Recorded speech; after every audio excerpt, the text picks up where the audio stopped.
ஏதாச்சும் ஒர்க் வந்து கிளாத் வந்து சீக்கிரம் முடிக்கணும் அப்படின்னு நினச்சி நம்ம பண்ணிட்டு இருக்கும்போது உங்களுக்கு வந்து டப்புன்னு என்ன ஆகுதுன்னா மேலே இருக்கக்கூடிய த்ரெட் என்ன கட் ஆகி என்ன வந்துடுச்சு பாருங்க.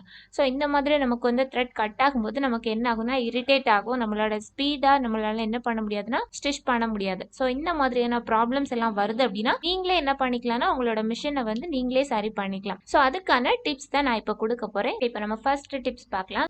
சில பேருக்கு பார்த்தீங்கன்னா த்ரெட் வந்து கட் ஆகுது. கட் ஆகும்போது அது வந்து ரொம்ப லோ குவாலிட்டி த்ரெட் நீங்க யூஸ் பண்ணாலும் உங்களுக்கு என்ன ஆகும்னா த்ரெட் வந்து கட் ஆகும். ஸோ த்ரெட் இந்த மாதிரி இழுத்து பார்க்குறேன். நான் இப்போ இந்த த்ரெட் வந்து கட் ஆகாது. சில த்ரெட் நீங்க இந்த மாதிரி இழுத்து பார்க்கும்போது கட் ஆகும். அப்படிலாம் உங்களுக்கு என்ன ஆகும்னா த்ரெட்டோட குவாலிட்டி பொறுத்தும் உங்களுக்கு வந்து த்ரெட் வந்து சீக்கிரமா பிரேக் ஆகும். ஸோ அதனால நல்ல குவாலிட்டி த்ரெட் வாங்கி யூஸ் பண்ணிக்கோங்க. த்ரெட்டோட குவாலிட்டிலே பார்த்தீங்கன்னா நிறைய டிஃப்ரெண்ட் டைப்ஸ் இருக்கு.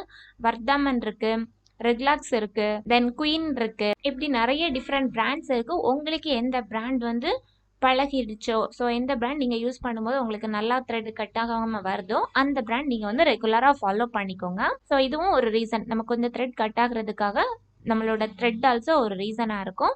ஸோ ஃபர்ஸ்ட் டிப்ஸ் நம்ம த்ரெட்டோட குவாலிட்டி பார்த்தோம்.